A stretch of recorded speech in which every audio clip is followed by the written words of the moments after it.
जय जय रघुवीर समर्थ. समर्थ म्हणतात की समाधान आणि शांती हे बाहेर शोधू नका, समाधान आणि शांती हे आतमध्ये शोधण्याचा प्रयत्न करा, असं समर्थ आपल्याला ते सांगतात. पण समर्थ म्हणतात की बरेच लोक समाधान आणि शांती या कलियुगामध्ये बरेच लोक समाधान आणि शांती शोधण्यासाठी बऱ्याच ठिकाणी जातात, पण पूर्ण आयुष्य निघून जातं, पण त्यांना शांती आणि समाधान मात्र कुठेही प्राप्त होत नाही, असं समर्थ आपल्याला ते सांगतात.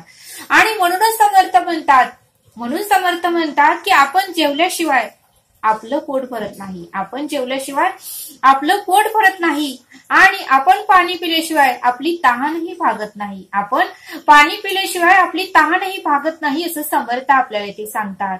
समर्थ म्हणतात की समोरची व्यक्ती जर पाणी पित असेल आणि आपल्याला तहान लागली तर ती समोरच्या व्यक्तीकडे बघून आपली तहान भागणार आहे का?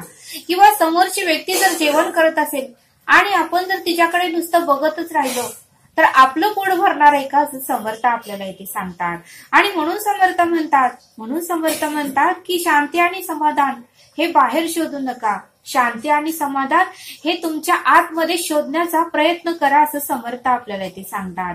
समर्थ म्हणतात की कष्ट केल्याशिवाय आपल्याला पैसा मिळणार नाही, कष्ट केल्याशिवाय आपल्याला पैसा मिळणार नाही, आणि आपण जर असंच निवांत बसलो तर कोणी आपल्याला पैसा आणूनही देणार नाही, असं समर्थ आपल्याला ते सांगतात.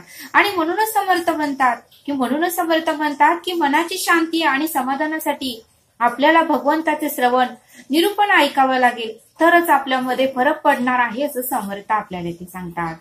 समर्थ म्हणतात की 4 दिवस जर आपण कुठेतरी गावाला गेलो, समर्थ म्हणतात की 4 दिवस जर आपण कुठेतरी गावाला गेलो आणि आपलं जर घर बंद ठेवलं तर बघा म्हणले समर्थ, आपण ज्यावेळेस एक 5व्या दिवसाने घर येतो त्यावेळेस घरामध्ये सर्व काही धुळा साठलेला असतो, सर्व वस्तूवर धुळा साठलेला असतो, आणि घरात जर भांडी आपण तशीच ठेवलेली असतील तर घरातली भांडी न घासता आपण जर तशीच ठेवली तर घरातल्या भांड्याचं सुद्धा समर्थ म्हणतात की घाण वास येतो.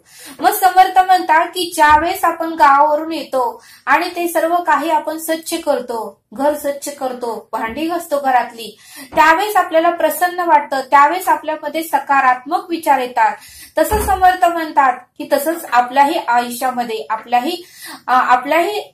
आयुष्यामध्ये शांती आणि समाधान हे आपल्याला स्वतःला प्राप्त करून घ्यायचं आहे. आपण बाहेर शोधतो, पण समर्थ म्हणतात की बाहेर शोधू नको, शांती आणि समाधान हे आतच आहे, ते शोधण्याचा तू प्रयत्न कर, असं समर्थ आपल्याला इथे सांगतात. समर्थ म्हणतात की ज्यावेळेस आपण एखाद्या गावाला जायचं असतो त्यावेळेस आपण सगळं काही तयारी करतो, पूर्णपणे बॅग भरतो. जर आपण गाडी घेऊन जाणार असेल तर गाडीच्या 4 चाकामध्ये हवा आहे का बघतो, गाडीमध्ये पेट्रोल आहे का बघतो, आपल्याकडे लायसन आहे का बघतो, इन्शुरन्स आहे का बघतो, कोणी आपल्याला जर रस्त्यामध्ये अडवलं तर पुढे जाऊन प्रॉब्लेम येऊ नये, आणि त्यासाठी आपण सर्व काही तयारी करून गावाला निघतो, एटीएम घेतो, पैसे घेतो, की जेणेकरून कुठला जरी प्रॉब्लेम आला तरी त्या प्रॉब्लेमवर सोल्युशन असावं, उत्तर असावं, म्हणून आपण सगळी काही तयारी करतो. मग समर्थ म्हणतात की विवेकातून घ्या, आता तुम्ही तुमच्याकडे या, आपल्या देहाकडे या, तसंच आपल्यालाही तयारी करायची आहे की एक ना एक दिवस आपल्याला हे जग सोडून दुसऱ्या जगामध्ये जायचं आहे, किंवा हे जग सोडून आपल्याला मृत्यू येणार आहे, आणि मृत्यूनंतर आपण पुढचा आपल्याला प्रवास करायचा आहे. त्यावेळेस समर्थ म्हणतात की त्याची तयारी आपल्याला आतापासून करता आली पाहिजे, आणि आपली पुण्याची बॅग आपल्याला भरून ठेवता आली पाहिजे, की जेणेकरून यम ज्यावेळेस येईल त्यावेळेस आपल्याला आनंदाने त्याच्याबरोबर ती आपली पुण्याची बॅग घेऊन जाता आलं पाहिजे, असं समर्थांनी आपल्याला इथे सांगितलं. समर्थ आपल्याला एक छोटासा बोध सांगतात. समर्थ म्हणतात की एका गावामध्ये मोठा असा व्यापारी होता, शेठजी होता, त्याच्याकडे सर्व काही होतं, मोठाच्या मोठा बंगला होता, गाड्या होत्या, नोकर चाकर होतं, खायला प्यायला सर्व काही होतं, संपत्ती भरपूर, वैभव, धन दौलत, सोनं नाणं सगळं काही होतं, पण त्यांच्याकडे मात्र शांती आणि समाधान नव्हतं. त्यावेळेस तो बऱ्याच ठिकाणी गेला, बऱ्याच जणांना त्याने भेटलं, बऱ्याच मंदिरामध्ये गेला, पण त्या शेठजीला मात्र शांती आणि समाधान प्राप्त झालं नाही. मग एक जणांनी असं शेठजींना सांगितलं की तुम्ही एका गावामध्ये साधू महाराज आहेत, त्यांना तुम्ही भेटा. त्यावेळेस तो शेठजी साधू महाराजांना भेटायला त्या गावामध्ये गेले. त्यावेळेस साधू महाराज म्हणाले की मी जसं तुम्हाला सांगेल तसंच तुम्हाला करता आलं पाहिजे. त्यावेळेस शेठजी म्हणाले ठीक आहे. तुम्ही साधू म्हणाले तुम्ही माझ्या बरोबरच राहायचं आहे. त्यावेळेस तो शेठजीही म्हणाला ठीक आहे. मग त्यावेळेस ज्या दिवशी शेठजी साधू महाराजांच्या आश्रमामध्ये आले त्यावेळेस साधू महाराज शेठजींना म्हणाले की तुम्ही उन्हामध्ये थोडा वेळ थांबा, मी सावलीत बसतो.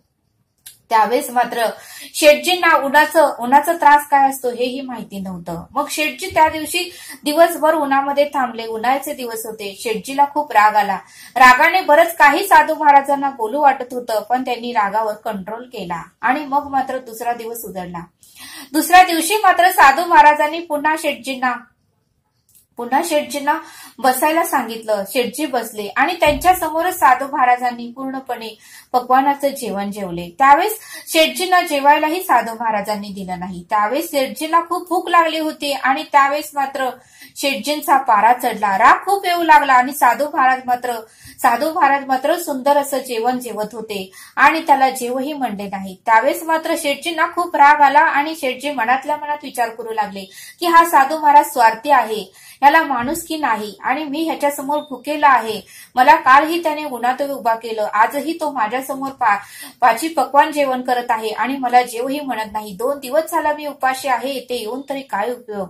त्यावेळेस मात्र शेठजीला खूप राग आला आणि शेठजीने ठरवलं की नाही, आता आपण येथे 1 मिनिटही थांबायचं नाही. आणि शेठजीने आपली सर्व काही बॅग भरली आणि आश्रमामधून निघून जाण्यासाठी निघाले. त्यावेळेस मात्र साधू महाराजांनी शेठजीला थांबवलं आणि म्हणाले तुम्ही इतक्यात का निघून जात आहात, काय झालं आहे ते तर सांगा. त्यावेळेस तो शेठजी रागाने म्हणाला ही काही पद्धत आहे का? मी तुमच्याकडे शांती आणि समाधान कसं काय प्राप्त होतं हे शिकण्यासाठी आलो आणि तुम्ही मात्र मला उन्हात उभा केलं. तुम्ही मात्र माझ्या समोर पाची पक्वान उत्तमाचं जेवण करत आहात आणि मला मात्र तुम्ही जेवही म्हटलं नाही. 2 दिवस झालं मी उपाशी आहे, तुम्ही मला उन्हात उभा केलं. असं काही शांती आणि समाधान अशी प्राप्त होत असते का? त्यावेळेस मात्र साधू महाराज म्हणाले शेठजी तुम्ही रागाला जाऊ नका, तुम्ही आतमध्ये या. आश्रमात शेठजींना साधू महाराजांनी बसवलं आणि मग मात्र साधू महाराज शेठजींना सांगू लागले बघा म्हटले मी असं का केलं याचं उत्तर तुम्हाला आतापर्यंत मिळालं पाहिजे होतं, पण मिळालं नाही. पण मी आता फोडून सांगतो. पहिल्या दिवशी ज्यावेळेस तुम्ही आश्रमात आला त्यावेळेस मात्र तुम्हाला मी उन्हात का उभं केलं, कारण तुम्हालाही कळायला पाहिजे की सुखाची सावली काय असते. हे उन्हात उभारल्याशिवाय सुखाची सावलीची किंमत आपल्याला कळत नसते आणि म्हणूनच मी तुम्हाला दिवसभर कडक उन्हामध्ये उभा केलं. त्यातूनही तुम्ही काहीतरी शिकसाल असं मला वाटलं, पण तुम्हाला मात्र माझा रागच आला. हे माझं शिकवण्याचं काम मी तुम्ही आल्यापासूनच चालू केलं. मग दुसरा दिवस उजळला. दुसऱ्या दिवशी मी तुमच्या समोर का जेवलो आणि तुम्हाला जेव असंही म्हणलं नाही, कारण तेही तुम्हाला शिक्षण देण्याचाच एक भाग होता. कारण मी का जेवलो तुमच्या समोर, कारण मला हे तुम्हाला समजावून सांगायचं होतं की मी जेवल्यावर तुमचं पोट भरत नाही. मी जेवल्यानंतर तुम्हालाही जेवावं लागणार आहे, तरच तुमचं पोट भरणार आहे. मी तुम्हाला परत साधू महाराज म्हणाले समजावून सांगतो. बघा म्हटले शेठजी तुम्ही स्वतः कष्ट केलं, तुम्ही लहान असल्यापासून तुम्ही कष्ट केलं, सर्व काही संकटांना तुम्ही सामोरे गेला, सर्व काही परिस्थितींना तुम्ही सामोरे गेला आणि मग मात्र तुमची एवढी मोठी श्रीमंती तुम्ही कमवली, एवढी मोठी तुम्ही धन दौलत कमवली. कशामुळे? कारण तुम्ही कष्ट केलं त्याच्यामुळे तुम्ही कमवली आणि त्या श्रीमंतीवर त्या धनावर मी माझा हक्क गाजवू शकत नाही. तसं मी तुम्हाला हे समजावून सांगतोय की तुम्हालाही जर सुख आणि शांती जर प्राप्त करून घ्यायची असेल तर तुम्हाला स्वतःला साधना करावी लागेल, तुम्हाला स्वतःला नामस्मरण करावं लागेल, तुम्हाला स्वतःला परमेश्वराचे गुरुचरित्र ऐकावे लागणार आहे आणि तुम्हाला स्वतःला श्रवण ऐकावं लागेल, तरच तुम्हाला सुख आणि शांती मिळेल. आणि मग मात्र साधू महाराज त्या शेठजींना म्हणाले शांती आणि सुख हे बाहेर शोधू नका, शांती आणि सुख हे बाहेर शोधू नका. शांती आणि सुख आणि समाधान हे तुमच्या आतमध्येच आहे, त्याचा तुम्ही शोध घ्या. तुम्ही जर कष्ट केलं, तुम्ही जर त्रास सहन केला, तुम्ही जर साधना केलं, तुम्ही जर नामस्मरण केलं, तुम्ही जर श्रवण ऐकलं, तुम्ही जर गुरुचरित्र वाचलं, तरच तुम्हाला शांती आणि समाधान कशी प्राप्त होईल हे तुम्हाला कळेल. तुम्ही जर गावोगावी हिंडला, बाहेर तुम्ही सुख शांती समाधान शोधलं तर तुम्हाला कणभरही मिळणार नाही.